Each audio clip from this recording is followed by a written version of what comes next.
There are many varieties of the Arabic language in existence within 5 regional forms. Arabic itself is a Semitic language that originated on the Arabian Peninsula. The largest divisions occur between the spoken languages of different regions. Some varieties of Arabic in North Africa, for example, are incomprehensible to an Arabic speaker from the Levant or the Persian Gulf. Within these broad regions, further and considerable geographic distinctions exist, within countries, across country borders, even between cities and villages. Another major distinction is to be made between the widely diverging colloquial spoken varieties, used for nearly all everyday speaking situations, and the formal standardized language, found mostly in writing or in prepared speech. The regionally prevalent variety is learned as the speaker's native language, while the formal language is subsequently learned in school. The formal language itself varies between its modern iteration and the classical Arabic that serves as its basis,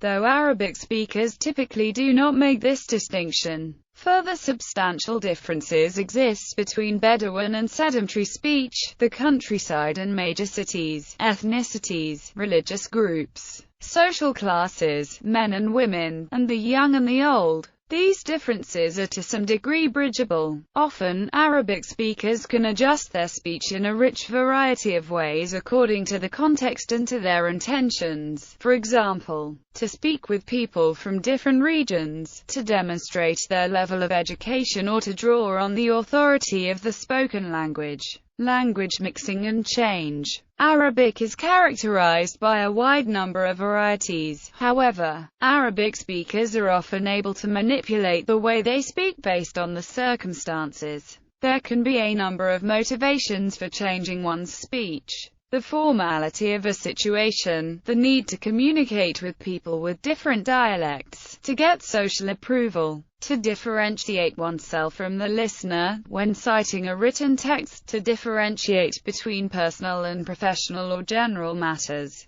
to clarify a point, and to shift to a new topic. An important factor in the mixing or changing of Arabic is the concept of a prestige dialect. This refers to the level of respect accorded to a language or dialect within a speech community. The formal Arabic language carries a considerable prestige in most Arabic-speaking communities, depending on the context. This is not the only source of prestige, though. Many studies have shown that for most speakers, there is a prestige variety of Vernacular Arabic. In Egypt, for non-Qayana, the prestige dialect is Cairo Arabic. For Jordanian women from Bedouin or rural background, it may be the urban dialects of the big cities. Moreover, in certain contexts, a dialect relatively different from formal Arabic may carry more prestige than a dialect closer to the formal language. This is the case in Bahrain. For example, language mixes and changes in different ways. Arabic speakers often use more than one variety of Arabic within a conversation or even a sentence.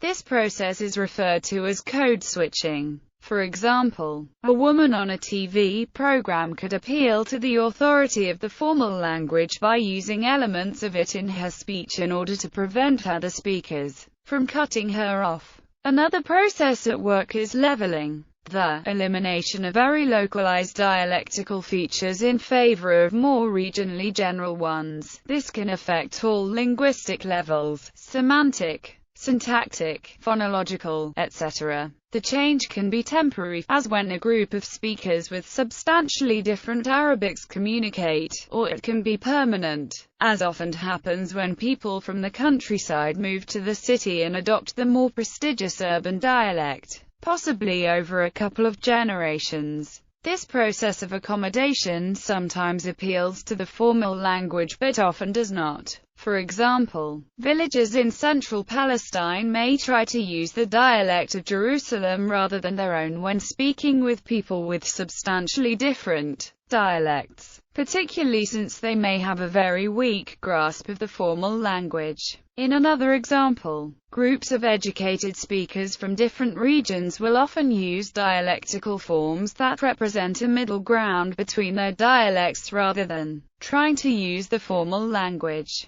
to make communication easier and more comprehensible. For example, to express the existential "there are eyes," Arabic speakers have access to many different words. Kuwait and Iraq, AKU, Egypt, the Levant, and most of the Arabian Peninsula, Phi, Tunisia, Farmer, Morocco and Algeria, Kajn, Yemen, PH, Modern Standard Arabic, Hunaka. In this case, Phi is most likely to be used as it is not associated with a particular region and is the closest to a dialectical middle ground for this group of speakers. Moreover, given the prevalence of movies and TV shows in Egyptian Arabic, the speakers are all likely to be familiar with it.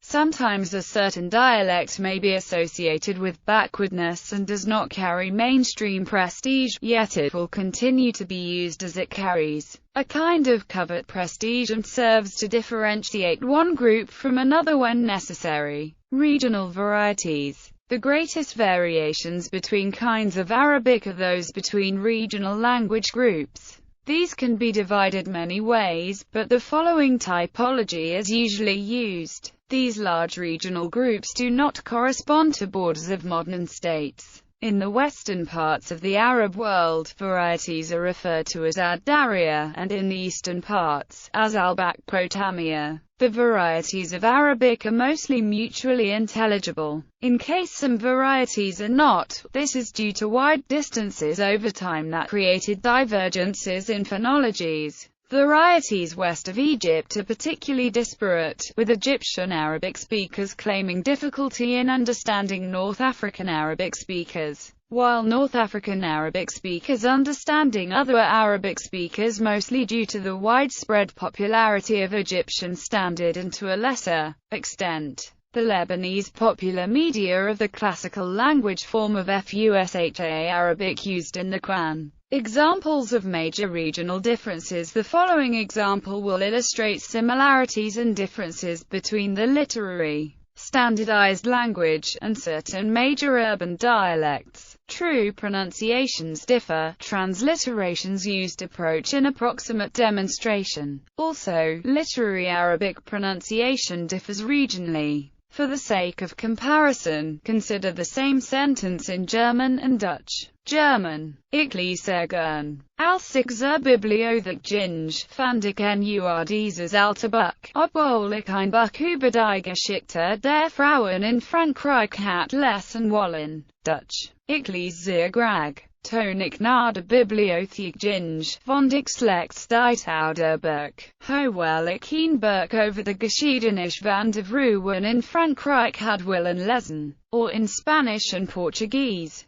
Spanish. Me gusta mucho la lectura. Cuando fui a la biblioteca, encontré solamente es libro viejo. Quería leer un libro sobre la historia de las mujeres en Francia. Portuguese. Gosto muito da leitura. Quando fui a biblioteca, encontré somente es livro velho. Quería leer livro sobre a historia das mulheres en Franca. Some linguists do argue that the varieties of Arabic are different enough to qualify as separate languages in the way that Spanish and Portuguese or German and Dutch do. However, as Rimbassioni points out, perhaps the difference between language and variety is to some degree political rather than linguistic. Other regional differences, peripheral varieties of Arabic, that is, varieties spoken in countries where Arabic is not a dominant language, are particularly divergent in some respects, especially in their vocabularies, since they are less influenced by classical Arabic. However, historically they fall within the same dialect classifications as the varieties that are spoken in countries where Arabic is the dominant language.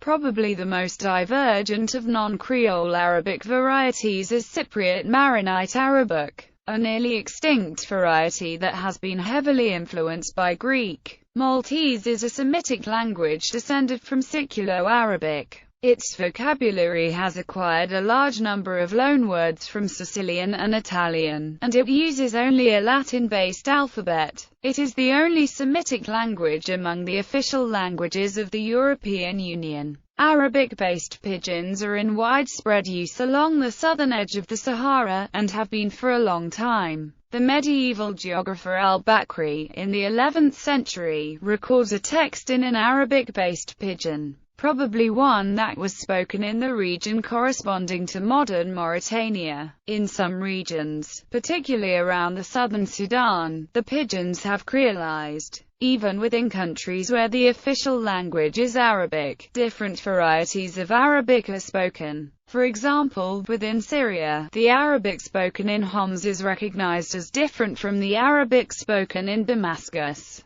but both are considered to be varieties of Levantine Arabic. And within Morocco, the Arabic of the city of Fez is considered different from the Arabic spoken elsewhere in the country. Formal versus vernacular speech. Another way that varieties of Arabic differ is that some are formal and others are colloquial. There are two formal varieties, or al-Luf or al-Fusha. One of these, known in English as Modern Standard Arabic, is used in contexts such as writing, broadcasting, interviewing, and speech-making. The other, Classical Arabic, is the language of the Quran. It is rarely used except in reciting the Quran or quoting older classical texts. Modern Standard Arabic was deliberately developed in the early part of the 19th century as a modernized version of Classical Arabic. People often use a mixture of both colloquial and formal Arabic. For example, interviewers or speech makers generally use MSA in asking prepared questions or making prepared remarks,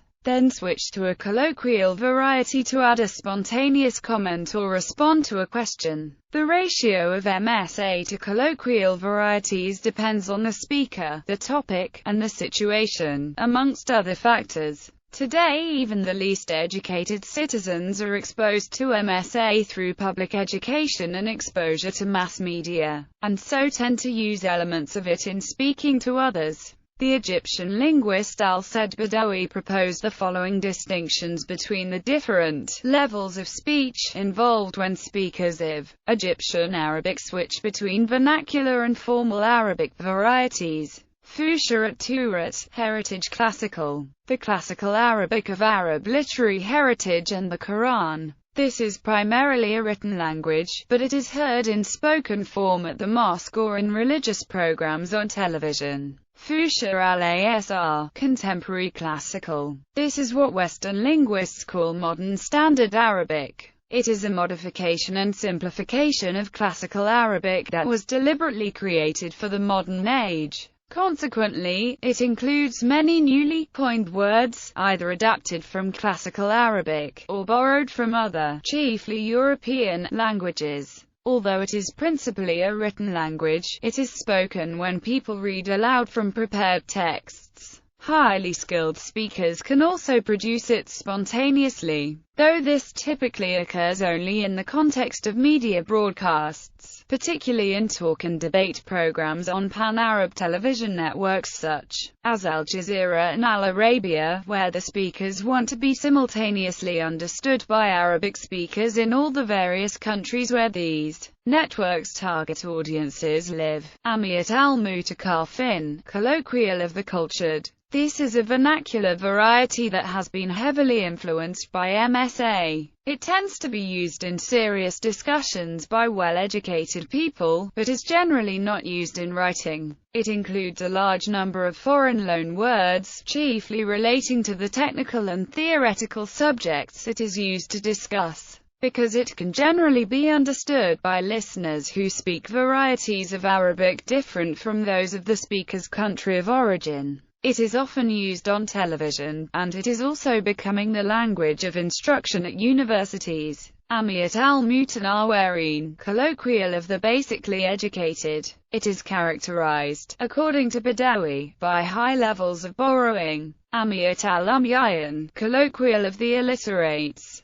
This is very colloquial speech characterized by the absence of any influence from MSA and by relatively little foreign borrowing. These varieties are the almost entirely naturally evolved direct descendants of Classical Arabic. Almost everyone in Egypt is able to use more than one of these levels of speech, and people often switch between them, sometimes within the same sentence. This is generally true in other Arabic-speaking countries as well. The spoken varieties of Arabic have occasionally been written, usually in the Arabic alphabet. Vernacular Arabic was first recognized as a written language distinct from Classical Arabic in 17th century Ottoman Egypt, when the Cairo elite began to trend towards colloquial writing. A record of the Cairo vernacular of the time is found in the dictionary compiled by Yusuf al-Mughrabi. More recently, many plays and poems, as well as a few other works, exist in Lebanese Arabic and Egyptian Arabic. Books of poetry, at least, exist for most varieties.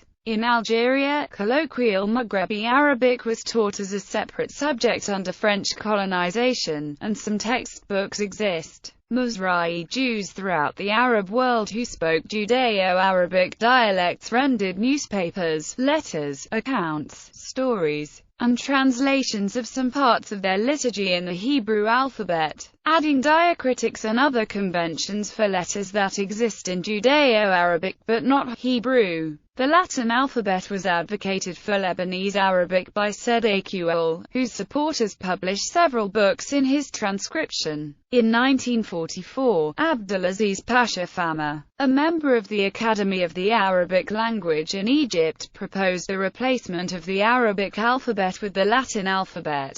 His proposal was discussed in 2 sessions in the Communion but was rejected, and faced strong opposition in cultural circles. Sociolinguistic variables. Sociolinguistics is the study of how language usage is affected by societal factors, e.g., cultural norms and contexts. The following sections examine some of the ways that modern Arab societies have an impact on how Arabic is spoken. Urbanization. The modern state religion, the religion of an Arabic speaker, is sometimes involved in shaping how he speaks Arabic. Of course, as is the case with other variables, religion cannot be seen in isolation. It is generally connected with the political systems in the different countries. Unlike what is often the case in the West, religion in the Arab world is not usually seen as an individual choice. Rather, it is matter of group affiliation. One is born a Muslim, Christian, Jew, Sunni or Shiite, and this becomes a bit like one's ethnicity.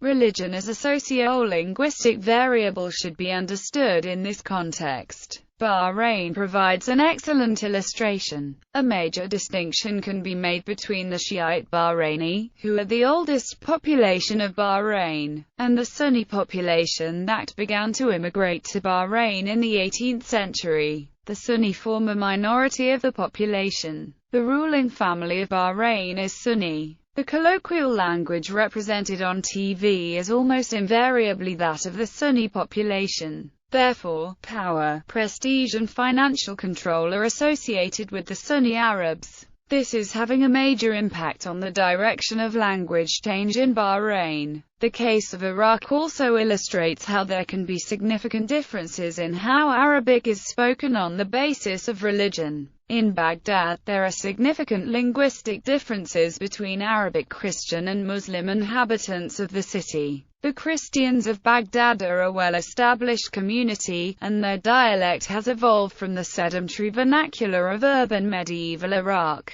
The typical Muslim dialect of Baghdad is a more recent arrival in the city and comes from Bedouin speech instead. In Baghdad, as elsewhere in the Arab world, the various communities share MSA as a prestige dialect. But the Muslim colloquial dialect is associated with power and money, given that that community is the more dominant. Therefore, the Christian population of the city learns to use the Muslim dialect in more formal situations, for example, when a Christian school teacher is trying to call students in the class to order.